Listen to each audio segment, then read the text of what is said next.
ಎಲ್ಲರಿಗೂ ನಮಸ್ಕಾರ.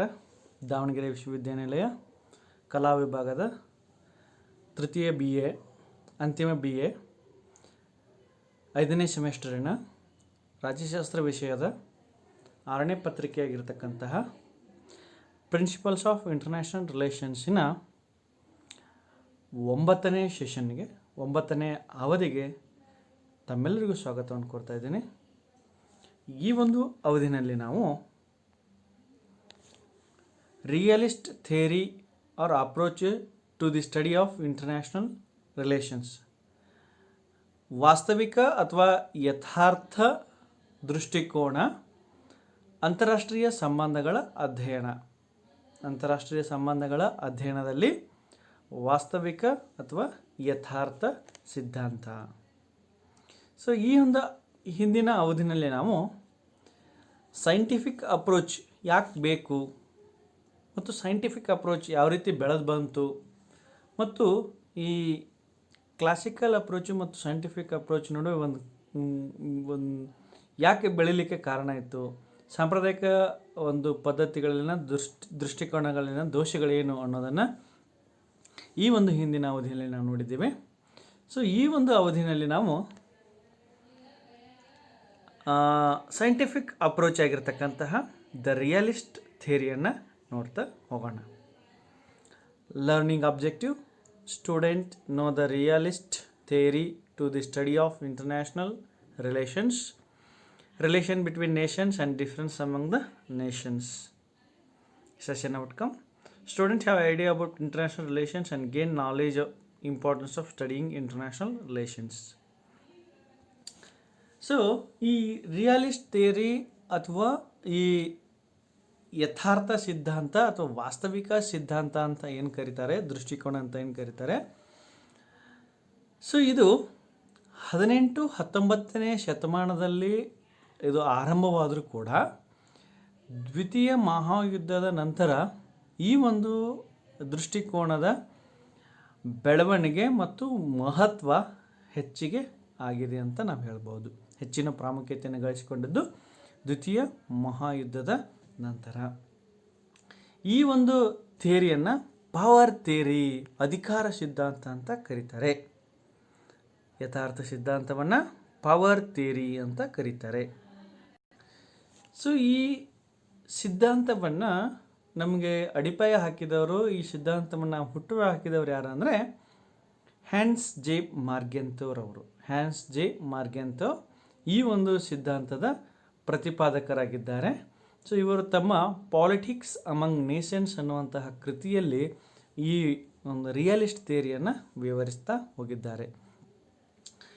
Political realism stands associated with the names Nicholas Spykman, Hans J. Margento, George Kennan, Henry Kissinger, Kenneth Thompson and several. So ಇಷ್ಟು ಜನ, ಶ್ಯೂಮನ್ ಆಗಿರ್ಬೋದು, George Canon ಆಗಿರ್ಬೋದು, so ಇವರುಗಳು ಈ ಒಂದು ವಾಸ್ತವಿಕ ಸಿದ್ಧಾಂತಕ್ಕೆ ಒಂದು ಸಪೋರ್ಟರ್ಸ್ ಆಗಿ ಕಾರ್ಯನಿರ್ವಹಿಸಿದ್ದಾರೆ. ಸೊ ಪ್ರಶ್ನೆಗಳು ಬರ್ಬೋದು, ವಾಸ್ತವಿಕ ಸಿದ್ಧಾಂತದ ಏನು ಸಪೋರ್ಟರ್ಸ್ ಯಾರು ಅಂತ, ಬೆಂಬಲಿಗರು ಯಾರು ಅಂತ ಕೇಳ್ಬೋದು. ಸೊ ಈ ಸಿದ್ಧಾಂತದ ಪ್ರತಿಪಾದಕರಂದರೆ ಹ್ಯಾನ್ಸ್ ಜೆ ಮಾರ್ಗೆಂತರವರು, ಇದಕ್ಕೆ ಸಪೋರ್ಟರ್ಸ್ ಆಗಿ ನಿಂತವರು ಈ ಒಂದು ತಜ್ಞರುಗಳು ಈ ಒಂದು ಸಿದ್ಧಾಂತಕ್ಕೆ ತಮ್ಮ ಬೆಂಬಲವನ್ನು. Next point: political realism regards politics as a struggle for power and seeks to explain it with the help of such factors as security, power and national interest. ಈ ಅಂತಾರಾಷ್ಟ್ರೀಯ ರಾಜಕಾರಣ ಆಗಿರ್ಬೋದು ಅಥವಾ ರಾಜಕಾರಣ ಅನ್ನುವಂಥದ್ದೇ ಅಧಿಕಾರಕ್ಕಾಗಿ ನಡೆಯುವಂಥ ಒಂದು ಹಣಾಹಣಿಯಾಗಿರುತ್ತದೆ. ಸೊ ಅಧಿಕಾರಕ್ಕಾಗಿ ಒಂದು ಸ್ಟ್ರಗಲ್ ನಡೀತಾ ಇರುತ್ತೆ, ಸಂಘರ್ಷ ನಡೀತಾ ಇರುತ್ತೆ. ಸೊ ಅದನ್ನು ಪಡ್ಕೊಳ್ಳೋದಕ್ಕೋಸ್ಕರ ಸೊ ಈ ಒಂದು ಸ್ಟ್ರಗಲ್ ನಡೆಯುವಂಥದ್ದನ್ನೇ ಈ ವಾಸ್ತವಿಕ ಸಿದ್ಧಾಂತ ಹೇಳುತ್ತೆ. ಮಾನವ ಸ್ವಭಾವ ಹೇಗಿದೆ ಎನ್ನುವುದಕ್ಕಿಂತ, ಹೇಗಿರಬೇಕು ಎಂಬುದಕ್ಕಿಂತ ಮಾನವ ಸ್ವಭಾವ ಹೇಗಿದೆ ಎನ್ನುವುದನ್ನು ಅರ್ಥ ಮಾಡಿಕೊಳ್ಳೋದರಲ್ಲಿ ಈ ವಾಸ್ತವಿಕ ಸಿದ್ಧಾಂತ ಹೆಚ್ಚು ಮಹತ್ವವನ್ನು ಹೊಂದಿದೆ. ಏಕೆಂದರೆ ಅಂತಾರಾಷ್ಟ್ರೀಯ ರಾಜಕಾರಣವು ಇತರ ರಾಜಕಾರಣದಂತೆ ಅಧಿಕಾರಕ್ಕಾಗಿ ಅಥವಾ ಶಕ್ತಿಗಾಗಿ ನಡೆಸುವ ಹೋರಾಟವೆಂದು ಈ ವಾಸ್ತವಿಕವಾದಿ ಚಿಂತಕರುಗಳು ಅಂದರೆ ರಿಯಲಿಸ್ಟ್ ಥಿಯರಿಯನ್ನು ಸಪೋರ್ಟ್ ಮಾಡುವಂಥವರು ಅಂತಾರಾಷ್ಟ್ರೀಯ ರಾಜಕಾರಣವು ಕೂಡ ಅಧಿಕಾರಕ್ಕಾಗಿ ನಡೆಯುವ ಹೋರಾಟ ಅಂತ ಬಿಂಬಿಸಿದ್ದಾರೆ. So next point, key features of realistic theory. ಈ ಒಂದು ಅಂತಾರಾಷ್ಟ್ರೀಯ ಸಂಬಂಧಗಳ ಅಧ್ಯಯನದಲ್ಲಿ ಈ ವಾಸ್ತವಿಕ ಅಥವಾ ಯಥಾರ್ಥ ಸಿದ್ಧಾಂತದ ಒಂದು ಮುಖ್ಯಾಂಶಗಳೇನೆಂದರೆ, first point, humanity is by nature sinful and wicked. ಏಕೆಂದರೆ ಮಾನವ ಸ್ವಭಾವ ಹೇಗಿರಬೇಕೆಂಬುದಕ್ಕಿಂತ ಹೇಗಿದೆ ಎಂಬುದನ್ನು ಅರ್ಥ ಮಾಡಿಕೊಳ್ಳಬೇಕು, ಅದಕ್ಕೆ ಹೆಚ್ಚು ಮಹತ್ವವನ್ನು ಕೊಡಬೇಕು ಅಂತ ಈ ಏನು ವಾಸ್ತವಿಕವಾದಿ ಚಿಂತಕರು ಹೇಳಿದ್ದಾರೆ. ಸೊ ಅದಕ್ಕೆ ಹೇಳ್ತಾರೆ, ಮಾನವ ಸ್ವಭಾವ ಬೈ ನೇಚರ್ ಸ್ವಭಾವತಃ ಏನಾಗಿದೆ ಅಂದರೆ ಸ್ವಾರ್ಥದಿಂದ ಕೂಡಿದೆ ಅಂತ ಹೇಳ್ತಾರೆ. ಮಾನವ ಸ್ವಭಾವ ಸ್ವಾರ್ಥದಿಂದ ಕೂಡಿದೆ. ಸೊ ಅಂತಾರಾಷ್ಟ್ರೀಯ ಮಟ್ಟದಲ್ಲಿ ದೇಶವನ್ನು ಪ್ರತಿನಿಧಿಸುವವರು ಮಾನವರೇ ಆಗಿರೋದರಿಂದ ಅಂತಾರಾಷ್ಟ್ರೀಯ ಸಂಬಂಧಗಳ ಒಂದು ದೇಶವನ್ನು ಪ್ರತಿನಿಧಿಸ್ತಕ್ಕಂಥವರು ಆಳುವಂಥವರು ಮನುಷ್ಯರೇ ಆಗಿರೋದರಿಂದ ಮಾನವರೇ ಆಗಿರೋದರಿಂದ ಸೊ ಅಂತಾರಾಷ್ಟ್ರೀಯ ಮಟ್ಟದಲ್ಲಿ ಏನು ಹ್ಯೂಮನ್ ನೇಚರ್ಸು ಮಾನವ ಸ್ವಭಾವಗಳು ಗೋಚರಿಸುತ್ತೆ ಅಂತ ಹೇಳ್ತಾರೆ. ಏಕೆಂದರೆ ಪ್ರತಿಯೊಂದು ರಾಷ್ಟ್ರದ ವಿದೇಶಾಂಗ ನೀತಿಯಲ್ಲಿ ಮಾನವ ಸ್ವಭಾವಗಳೇ ಗೋಚರಿಸುತ್ತಾ ಹೋಗ್ತವೆ. ಪ್ರತಿಯೊಂದು ರಾಷ್ಟ್ರದ ವಿದೇಶಾಂಗ ನೀತಿಗಳು ಆ ದೇಶದ ಮಾನವರ ಸ್ವಭಾವಗಳನ್ನು ಬಿಂಬಿಸುವಂತಹ ಕೆಲಸವನ್ನು ಮಾಡ್ತವೆ. Lust for power and dominance has been major perceive fact of human nature.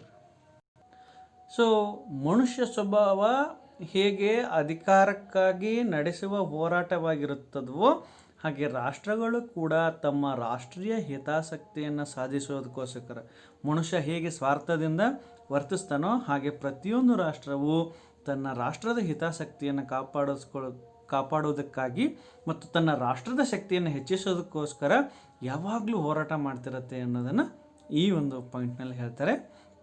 Next point, human instinct for power cannot be eliminated. ಮನುಷ್ಯನಲ್ಲಿ ಈಗಾಗಲೇ ಇರುವಂತಹ ಒಂದು ಶಕ್ತಿಯನ್ನು ನಾವು ಎಲಿಮಿನೇಟ್ ಮಾಡೋಕ್ಕಾಗೋದಿಲ್ಲ.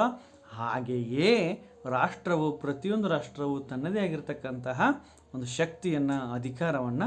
Next point, struggle for power is incontrovertible and eternal reality of international relations. ಈ ಅಧಿಕಾರಕ್ಕಾಗಿ ಪ್ರತಿಯೊಂದು ದೇಶಗಳು ಹೋರಾಟ ನಡೆಸ್ತವೆ, ಅಧಿಕಾರಕ್ಕಾಗಿ ಒಂದು ಸಂಘರ್ಷವನ್ನು ನಡೆಸ್ತವೆ ಅನ್ನುವಂತಹದ್ದನ್ನು ಯಾವ ದೇಶವೂ ಕೂಡ ಹೊರತಾಗಿಲ್ಲ. ಅದು ಒಂದು ಸತ್ಯ. ಸೊ ಪ್ರತಿಯೊಂದು ದೇಶವು ಅಧಿಕಾರಕ್ಕಾಗಿ ತಮ್ಮ ರಾಷ್ಟ್ರದ ಹಿತಾಸಕ್ತಿಗಾಗಿ ಯಾವಾಗಲೂ ಶ್ರಮಿಸ್ತಾ ಇರುತ್ತೆ, ಯಾವಾಗಲೂ ಹೋರಾಟ ನಡೆಸ್ತಾ ಇರ್ತವೆ. Next point, each nation always seek to secure the goals of national interest defined in terms of power. ಪ್ರತಿಯೊಂದು ರಾಷ್ಟ್ರವು ತನ್ನ ರಾಷ್ಟ್ರದ ಧ್ಯೇಯಗಳನ್ನು ಅಥವಾ ಗುರಿಗಳನ್ನು ಸಂರಕ್ಷಿಸೋದಕ್ಕೋಸ್ಕರ ಅಥವಾ ರಾಷ್ಟ್ರದ ಹಿತಾಸಕ್ತಿಯನ್ನು ಸಂರಕ್ಷಿಸೋದಕ್ಕೋಸ್ಕರ ಅಧಿಕಾರವನ್ನು ಬಳಸುತ್ತೆ, ಆ ಮೂಲಕ ಅಧಿಕಾರವನ್ನು ಪಡೀಲಿಕ್ಕೆ ಪ್ರಯತ್ನಿಸುತ್ತೆ. ಸೊ ಕೀ ಫೀಚರ್ಸ್ ಏನಂದರೆ, ರಿಯಲಿಸ್ಟ್ ಥಿಯರಿ ಪ್ರತಿಯೊಂದು ರಾಷ್ಟ್ರವು ತನ್ನ ರಾಷ್ಟ್ರದ ಹಿತಾಸಕ್ತಿಯನ್ನು ಕಾಪಾಡೋದಕ್ಕಾಗಿ ಅಥವಾ ರಾಷ್ಟ್ರದ ಧ್ಯೇಯಗಳನ್ನು ಸಂರಕ್ಷಿಸೋದಕ್ಕೋಸ್ಕರ ಅಧಿಕಾರವನ್ನು ಬಳಸ್ತವೆ. Next point, self preservation is the law that governs the behaviour of all States at all times.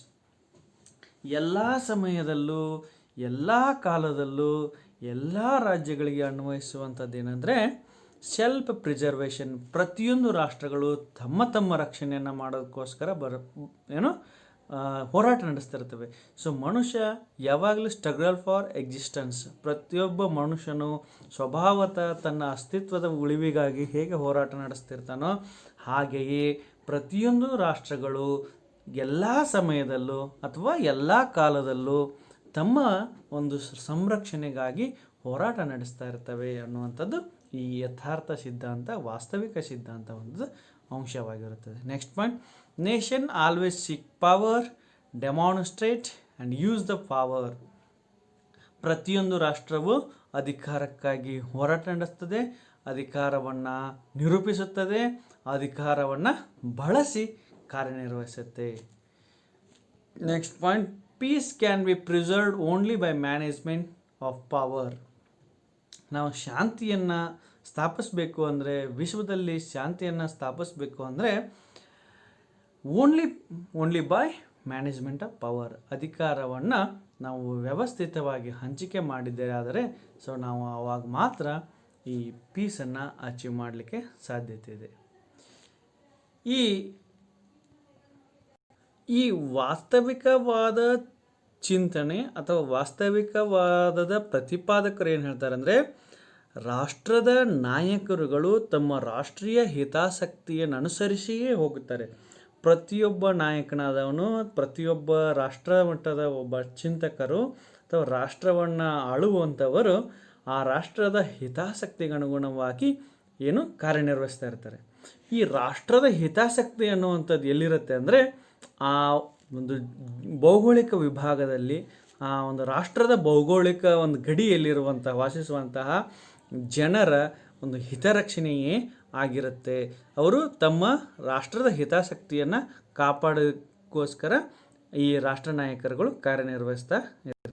ಎಲ್ಲ ರಾಷ್ಟ್ರಗಳು ತಮ್ಮ ಹಿತಾಸಕ್ತಿಯನ್ನು ಕಾಪಾಡೋದಕ್ಕಾಗಿ ತಮ್ಮ ಪ್ರಭಾವವನ್ನು ಅಥವಾ ಶಕ್ತಿಯನ್ನು ಬಳಸ್ತವೆ ಅನ್ನುವಂಥದ್ದೇ ಈ ರಿಯಲಿಸ್ಟ್ ಥಿಯರಿಯ ಪ್ರಮುಖವಾಗಿರತಕ್ಕಂತಹ ಅಂಶವಾಗಿರುತ್ತೆ. So next, 6 principles of Morgenthau realist theory. So Hans J Morgenthau ಅವರು ಈ ವಾಸ್ತವಿಕ ಸಿದ್ಧಾಂತದ 6 ಸೂತ್ರಗಳನ್ನು, 6 ತತ್ವಗಳನ್ನು ಹೇಳ್ತಾ ಹೋಗಿದ್ದಾರೆ. ಯಾವ ಅನ್ನೋದನ್ನು ಒಂದೊಂದಾಗಿ ನೋಡ್ತಾ ಹೋಗೋಣ. First point, politics is governed by objective loss which have roots in human nature. ಮಾನವನ ಸ್ವಭಾವ ಮತ್ತು ಆತನ ಮಾನಸಿಕ ಸ್ಥಿತಿಯನ್ನು ಅನುಸರಿಸಿ ರಾಜಕಾರಣವು, ಅವನ ಮಾನಸಿಕ ಸ್ಥಿತಿಯನ್ನು ಅನುಸರಿಸಿ ರಾಜಕಾರಣವು ನಿರೂಪಿಸಲ್ಪಡುತ್ತದೆ, ನಿರ್ಧರಿಸಲ್ಪಡುತ್ತದೆ ಎನ್ನುವಂಥದ್ದು ಮೊದಲನೇ ಪಾಯಿಂಟ್ ಆಗಿರುತ್ತೆ. ಹೀಗೆ ಮಾನವನಲ್ಲಿ ಹೇಗೆ ಗುಣಗಳಿರುತ್ತವೆ ಹಾಗೆ ರಾಜಕಾರಣದಲ್ಲೂ ಗುಣಗಳಿರುತ್ತವೆ. ಸೊ ಮಾನವನು ಹೇಗೆ ತನ್ನ ಹಿತಾಸಕ್ತಿಯನ್ನು, ರಕ್ಷಣೆಯನ್ನು ಮಾಡಿಕೊಳ್ಳೋದಕ್ಕೋಸ್ಕರ ಅಧಿಕಾರವನ್ನು ಬಳಸ್ತಾನೋ ಮತ್ತು ಅಧಿಕಾರವನ್ನು ಬಳಸಿಕೊಂಡು ತನ್ನನ್ನು ಹಿತರಕ್ಷಣೆಯನ್ನು ಮಾಡ್ಕೊತಾನೋ, ಹಾಗೆಯೇ ಅಂತಾರಾಷ್ಟ್ರೀಯ ರಾಜಕಾರಣದಲ್ಲಿಯೂ ಕೂಡ ಪ್ರತಿಯೊಂದು ರಾಷ್ಟ್ರವು ತನ್ನ ಹಿತಾಸಕ್ತಿಯನ್ನು ಕಾಪಾಡೋದಕ್ಕಾಗಿ, ಸಂರಕ್ಷಿಸುವುದಕ್ಕೋಸ್ಕರ ಅಧಿಕಾರವನ್ನು ಬಳಸುತ್ತೆ ಮತ್ತು ಈ ಅಧಿಕಾರವನ್ನು ಬಳಸಿಕೊಂಡು ತಮ್ಮ ರಾಷ್ಟ್ರದ ಹಿತಾಸಕ್ತಿಯನ್ನು ಕಾಪಾಡಿಕೊಳ್ಳುತ್ತೆ ಅನ್ನುವಂಥದ್ದೇ ಸೊ ಈ ಮೊದಲನೇ ಒಂದು ಪಾಯಿಂಟಿನ ವಿವರಣೆ. ಮನುಷ್ಯ ಹೇಗೆ ಆರ್ಥಿಕ ಸ್ಥಿತಿಯಲ್ಲಿ ಉತ್ತಮವಾಗಲು ಮತ್ತು ಸಮಾಜದಲ್ಲಿ ಒಂದು ಒಳ್ಳೆಯ ಹೆಸರನ್ನು ಪಡೆಯಲು ಹೇಗೆ ಸಂಘರ್ಷ ಮಾಡ್ತಿರ್ತಾನೋ, ಅನಿವಾರ್ಯ ಪರಿಸ್ಥಿತಿಗಳಲ್ಲಿ ಹೋರಾಟಕ್ಕಿಳಿತಿರ್ತಾನೋ, ಹಾಗೆಯೇ ಪ್ರತಿಯೊಂದು ರಾಷ್ಟ್ರವು ಅಂತಾರಾಷ್ಟ್ರೀಯ ಮಟ್ಟದಲ್ಲಿ ಆರ್ಥಿಕ ಸಂಪತ್ತನ್ನು ಹೊಂದಲು, ಹೆಚ್ಚು ಶಕ್ತಿಯುತ ರಾಷ್ಟ್ರವಾಗಿ ಹೊರಹೊಮ್ಮಲು ತನ್ನದೇ ಆಗಿರ್ತಕ್ಕಂತಹ ಶಕ್ತಿಯನ್ನು, ಪ್ರಭಾವವನ್ನು ಬಳಸುತ್ತೆ. ಅನಿವಾರ್ಯ ಸಂದರ್ಭದಲ್ಲಿ ಯುದ್ಧವನ್ನು ಮಾಡಲಿಕ್ಕೆ ಕೂಡ ತಯಾರಾಗಿರುತ್ತೆ ಅನ್ನುವಂಥದ್ದು ಇದರ ವಿವರಣೆ ಆಗಿರುತ್ತೆ. Next point, national interest defined in terms of national power. Hans J Morgenthau ಅವರು ಈ ರಾಷ್ಟ್ರೀಯ ಹಿತಾಸಕ್ತಿಗೆ ಹೆಚ್ಚಿನ ಮಹತ್ವವನ್ನು ನೀಡಿ, ರಾಷ್ಟ್ರೀಯ ಹಿತಾಸಕ್ತಿ ಅಂದರೆ ಇಲ್ಲಿ ರಾಷ್ಟ್ರದ ಶಕ್ತಿ ಅಂತ ವ್ಯಾಖ್ಯಾನಿಸ್ತಾ ಹೋಗ್ತಾರೆ. ಪ್ರತಿಯೊಂದು ರಾಷ್ಟ್ರದ ಒಂದು ವಿದೇಶಾಂಗ ನೀತಿಯು ಆ ರಾಷ್ಟ್ರದ ಹಿತಾಸಕ್ತಿಯನ್ನು ಕಾಪಾಡೋದಕ್ಕಾಗಿ ಮತ್ತು ಸಂರಕ್ಷಣೆ ಮಾಡೋದಕ್ಕೋಸ್ಕರನೇ ಇರುತ್ತೆ. ಮತ್ತು ಆ ರಾಷ್ಟ್ರದಲ್ಲಿ ಯಾರು ನಾಯಕರುಗಳು ಆಳ್ವಿಕೆ ನಡೆಸ್ತಾ ಇರ್ತಾರೆ ಅವರೆಲ್ಲರದ್ದು ಗಮನ ಏನಿರುತ್ತೆ ಅಂದರೆ ಅವರವರ ರಾಷ್ಟ್ರದ ಹಿತಾಸಕ್ತಿಯನ್ನು ಕಾಪಾಡೋದಕ್ಕೋಸ್ಕರನೇ ಅವರವರ ವಿದೇಶಾಂಗ ನೀತಿಯನ್ನು ರೂಪಿಸಿರುತ್ತಾರೆ. ಸೊ ಅದನ್ನು ಗಮನದಲ್ಲಿಟ್ಕೊಂಡು ರಾಷ್ಟ್ರದ ಹಿತಾಸಕ್ತಿಯನ್ನು ಕಾಪಾಡೋದಕ್ಕೋಸ್ಕರ ಯಾವಾಗಲೂ ಹೋರಾಟ ಮಾಡ್ತಿರ್ತಾರೆ. ಅದಕ್ಕಾಗಿಯೇ ಪ್ರತಿಯೊಂದು ರಾಷ್ಟ್ರವು ರಾಷ್ಟ್ರದ ಹಿತಾಸಕ್ತಿಯನ್ನು ಕಾಪಾಡಿಕೊಳ್ಳುತ್ತೆ. ಹೀಗಾಗಿಯೇ ಪ್ರತಿಯೊಂದು ರಾಷ್ಟ್ರವು ತನ್ನ ರಾಷ್ಟ್ರದ ಬೇಡಿಕೆಗಳನ್ನು ಏನು ಪೂರೈಸೋದಕ್ಕಾಗಿ ಮತ್ತು ಅದನ್ನು ಫುಲ್ಫಿಲ್ ಮಾಡೋದಕ್ಕೋಸ್ಕರ ಏನು ಒಂದು ಮಿತಿನಲ್ಲಿ ವರ್ತಿಸ್ತಾ ಇರ್ತವೆ. ಸೊ ತಮ್ಮ ಏನು ಅಧಿಕಾರ ಎಷ್ಟಿದೆಯೋ ಮತ್ತು ಅದನ್ನು ಯಾವಾಗಲೂ ತಮ್ಮ ಏನು ಬೇಡಿಕೆಗಳನ್ನು ಪೂರೈಸಿಕೊಳ್ಳೋದಕ್ಕೋಸ್ಕರನೇ ಒಂದು ಪ್ರಯತ್ನಿಸ್ತಾ ಇರ್ತವೆ. Next point, national interest is always dynamic. ಅಂದರೆ ಹ್ಯಾನ್ಸ್ ಜೆ ಮಾರ್ಗೆಂಟ್ ಅವ್ರು ಹೇಳ್ತಾರೆ, ರಾಷ್ಟ್ರೀಯ ಹಿತಾಸಕ್ತಿ ಅನ್ನುವಂಥದ್ದು ನಿರ್ದಿಷ್ಟವಾದುದಲ್ಲ, ಅದು ಯಾವಾಗಲೂ ಸಮಯ ಸಂದರ್ಭಕ್ಕನುಸಾರವಾಗಿ ಬದಲಾವಣೆ ಆಗ್ತಿರುತ್ತೆ. ಸೊ ಒಂದು ಕಾಲದಲ್ಲಿ ಇರತಕ್ಕಂತಹ ಒಂದು ರಾಷ್ಟ್ರದ ಹಿತಾಸಕ್ತಿ, ಒಂದು ಕಾಲದಲ್ಲಿರುವಂಥ ರಾಷ್ಟ್ರದ ಹಿತಾಸಕ್ತಿ ಮುಂದೆ ಅದು ಬದಲಾವಣೆ ಆಗ್ಬೋದು. ಉದಾಹರಣೆಗೆ 1950ರಲ್ಲಿ 1950-60ರ ಅವಧಿಯಲ್ಲಿ ಭಾರತದ ರಾಷ್ಟ್ರದ ಹಿತಾಸಕ್ತಿ ಏನಾಗಿತ್ತು ಅಂದರೆ ತನ್ನ ಪ್ರಜೆಗಳಿಗೆ ಆಹಾರವನ್ನು ಒದಗಿಸುವುದು. ಸೊ ಇವತ್ತು ಅದರದ್ದು ರಾಷ್ಟ್ರದ ಹಿತಾಸಕ್ತಿ ಬದಲಾವಣೆ, ಯಾಕಂದರೆ ಆಹಾರವನ್ನು ಸೆಲ್ಫ್ ಸಫಿಷಿಯೆಂಟಾಗಿ ಪ್ರೊಡ್ಯೂಸ್ ಮಾಡೋದಕ್ಕೆ ಅರ್ಹತೆ ಆಗಿರುತ್ತೆ. ಹೀಗೆ ಪ್ರತಿಯೊಂದು ರಾಷ್ಟ್ರದ ಹಿತಾಸಕ್ತಿಯು ಯಾವಾಗಲೂ ಒಂದೇ ಆಗಿರೋದಿಲ್ಲ, ಅದು ಬದಲಾವಣೆ ಒಳಪಟ್ಟಿರುತ್ತದೆ ಅನ್ನೋದು, ಯಾವಾಗಲೂ ಚೇಂಜ್ ಆಗ್ತಾ ಇರುತ್ತೆ ಅನ್ನೋದನ್ನು ಯಾರು ಹ್ಯಾನ್ಸ್ ಜೆ ಮಾರ್ಗೆಂಟ್ ಅವರು ವಿವರಿಸಿದ್ದಾರೆ. ಆದರೆ ಈ ರಾಷ್ಟ್ರೀಯ ಹಿತಾಸಕ್ತಿಯು ತನ್ನ ರಾಷ್ಟ್ರದ ಕನಿಷ್ಠ ಹಿತರಕ್ಷಣೆಯನ್ನಾದರೂ ಮಾಡಬೇಕು ಅನ್ನುವಂಥದ್ದು ಇದರದ್ದು ಒಂದು ಮೂಲಾಂಶವಾಗಿರುತ್ತೆ. Next 4th point, abstract moral principles cannot be applied to the politics. ಎಲ್ಲ ಕಡೆ ಮಾನ್ಯ ಮಾಡಿದ ನೈತಿಕ ನಿಯಮಗಳನ್ನು ರಾಜಕಾರಣಕ್ಕೆ ಅನ್ವಯಿಸಲು ಸಾಧ್ಯವಿಲ್ಲ. ಅಂದರೆ ಈ ನೈತಿಕ ನಿಯಮಗಳು ಕಾಲ ಮತ್ತು ಸಂದರ್ಭಕ್ಕನುಸಾರವಾಗಿ ಬದಲಾವಣೆಯಾಗುತ್ತಿರುತ್ತವೆ ಅನ್ನುವಂಥದ್ದನ್ನು ಈ ಸಿದ್ಧಾಂತ ಗುರುತಿಸಿ. ಹಾಗಾಗಿ ಈ ಸಿದ್ಧಾಂತವು ಯಶಸ್ವಿ ರಾಜಕಾರಣದ ಕಾರ್ಯಾಚರಣೆ ಮತ್ತು ನೈತಿಕ ನಿಯಮಗಳ ನಡುವಿನ ದ್ವಂದ್ವ ಏನಿದೆ ಅದನ್ನು ಗುರುತಿಸಲಿಕ್ಕೆ ಪ್ರಯತ್ನ ಪಟ್ಟಿದೆ. ಅಂದರೆ ನಾವು ಏನು ಅನ್ಕೊಂತಿರ್ತೀವಿ, ಎಲ್ಲ ನಿಯಮಗಳು, ಎಲ್ಲ ನೈತಿಕ ನಿಯಮಗಳನ್ನು ನಾವು ರಾಜಕಾರಣದಲ್ಲಿ ಅಳವಡಿಸಲಿಕ್ಕೆ ಆಗೋದಿಲ್ಲ, ಕೆಲವೊಂದು ಸತಿ ನಾವು ಕಣಿಂಗ್ ನೇಚರನ್ನು ತೋರಿಸಲೇಬೇಕಾಗತ್ತೆ ಅನ್ನೋದನ್ನು ಈ ಹ್ಯಾನ್ಸ್ ಜೆ ಮಾರ್ಗೆಂಟ್ ಅವರು ಗುರುತಿಸಿದ್ದಾರೆ. ಪ್ರತಿಯೊಬ್ಬ ವ್ಯಕ್ತಿಗೂ ನೈತಿಕ ನಿಯಮಗಳನ್ನು ಅನುಸರಿಸುವಂತೆ ರಾಷ್ಟ್ರವು ನೈತಿಕ ನಿಯಮಗಳನ್ನು ಕಡ್ಡಾಯವಾಗಿ ಅನುಸರಿಸಲೇಬೇಕಂತ ಏನಿಲ್ಲ. ಒಬ್ಬ ವ್ಯಕ್ತಿ ನೈತಿಕ ನಿಯಮಕ್ಕನುಗುಣವಾಗಿ ತಾನು ಬಲಿ ಕೊಡಬಹುದು, ನೈತಿಕ ನಿಯಮದ ಉಳಿವಿಗಾಗಿ ಬಲಿ ಕೊಡಬಹುದು. ಆದರೆ ಒಂದು ರಾಷ್ಟ್ರ ನೈತಿಕ ನಿಯಮಕ್ಕಾಗಿ ತನ್ನನ್ನು ಬಲಿ ಕೊಡಲು ಸಾಧ್ಯವಿಲ್ಲ ಅಂತ ಹ್ಯಾನ್ಸ್ ಜೆ ಮಾರ್ಗೆಂಟ್ ಅವರು ಇದನ್ನು ಹೇಳಿದ್ದಾರೆ. ಅಂದರೆ abstract moral principles cannot be applied to the politics. ಇವುಗಳನ್ನು ಅನ್ವಯ ಮಾಡಬೇಡ್ರಿ, ನೈತಿಕ ನಿಯಮಗಳನ್ನು ಅಂತಾರಾಷ್ಟ್ರೀಯ ರಾಜಕಾರಣಕ್ಕೆ ಅನ್ವಯ ಮಾಡಬೇಡ್ರಿ ಅಂತ ಸ್ಪಷ್ಟವಾಗಿ ಹೇಳಿದ್ದಾರೆ.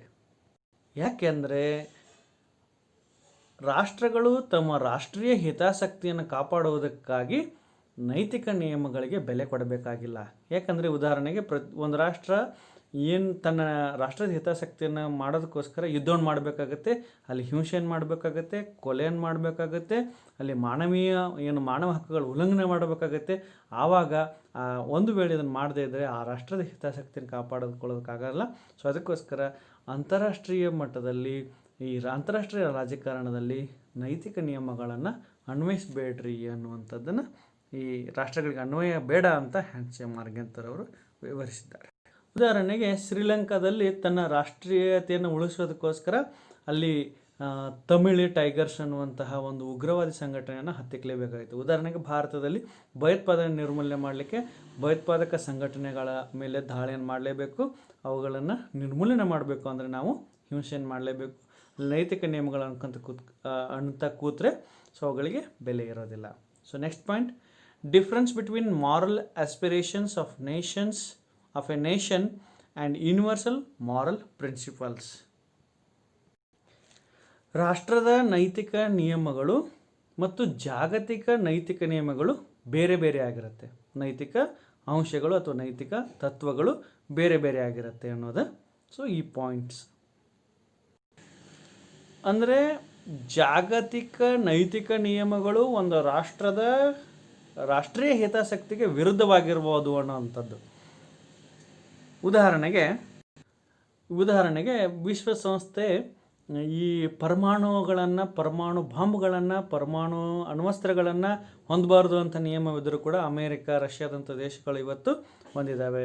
ಸೊ ಎಲ್ಲ ದೇಶಗಳು ವಿಶ್ವಸಂಸ್ಥೆಯನ್ನು ಸಮಾನ ಅಂತ ಪರಿಣಮಿಸಿದರೂ ಕೂಡ ಕೆಲವು ದೇಶಗಳ ಎಕನಾಮಿಕಲಿ ಸ್ಟ್ರಾಂಗ್ ಇದ್ದಾವೆ, ಎಕನಾಮಿಕಲಿ ವೀಕ್ ಇದ್ದಾವೆ ಕೆಲವು ದೇಶಗಳಲ್ಲಿ. ಸೊ ಇನ್ನು ಕೆಲವು ದೇಶಗಳು ಹಿಂದುಳಿದಿರ್ತಕ್ಕಂಥದ್ದನ್ನು ಕಾಣ್ತಾ ಇದ್ದೀವಿ. ಹೀಗೆ ರಾಷ್ಟ್ರೀಯ ಹಿತಾಸಕ್ತಿ ಮತ್ತು ಜಾಗತಿಕ ನಿಯಮಗಳಿಗೆ ಏನು ಹೊಂದಾಣಿಕೆಯಾಗಿಲ್ಲ.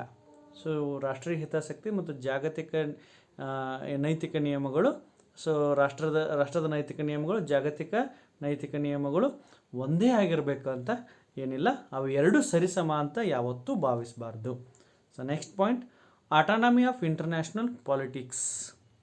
ರಾಜಕೀಯ ವಿಷಯಗಳಿಗೆ ಸಂಬಂಧಿಸಿದಂತೆ ಸರ್ಕಾರವು ತನ್ನದೇ ಆಗಿರತಕ್ಕಂಥ ಬೌದ್ಧಿಕ ಮತ್ತು ನೈತಿಕ ನಿಯಮಗಳನ್ನು ಹೊಂದಿರುತ್ತೆ, ಆಟೋನಾಮಿಯನ್ನು ಹೊಂದಿರುತ್ತೆ, ಸ್ವಾಯತ್ತತೆಯನ್ನು ಹೊಂದಿರುತ್ತೆ. ಸೊ ಅಂತಾರಾಷ್ಟ್ರೀಯ ರಾಜಕಾರಣವು ತನ್ನದೇ ಆಗಿರತಕ್ಕಂತಹ ಸ್ವಾಯತ್ತತೆಯನ್ನು ಹೊಂದಿರುತ್ತೆ.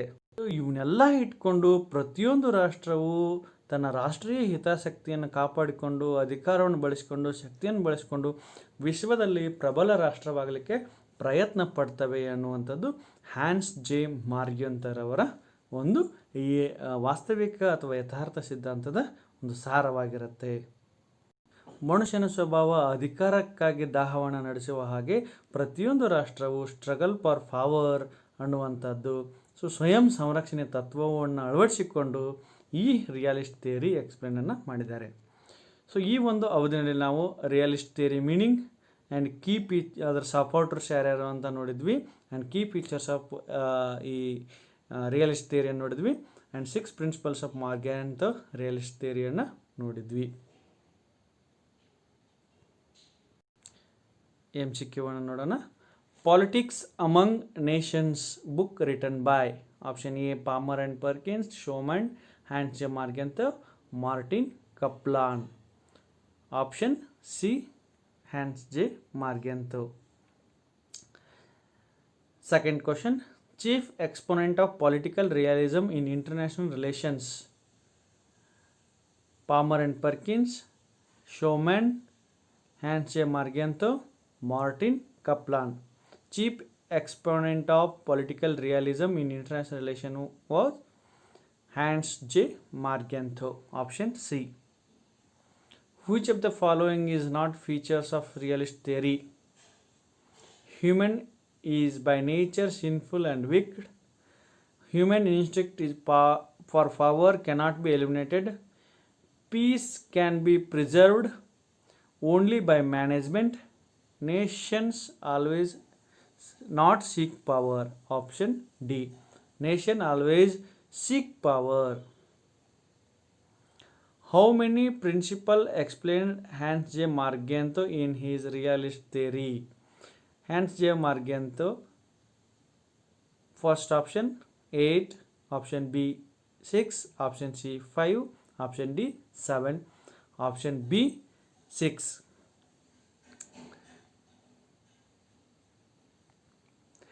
ಸೊ ಹೆಚ್ಚಿನ ಮಾಹಿತಿಗಾಗಿ ಈ ಪುಸ್ತಕಗಳನ್ನು ರೆಫರ್ ಮಾಡ್ಬೋದು. ಸೊ ಈ ಒಂದು ಅವಧಿಯನ್ನು ಕೇಳಿದ್ದಕ್ಕೆ ತಮ್ಮೆಲ್ಲರಿಗೂ ಧನ್ಯವಾದಗಳನ್ನು ಅರ್ಪಿಸ್ತೇನೆ.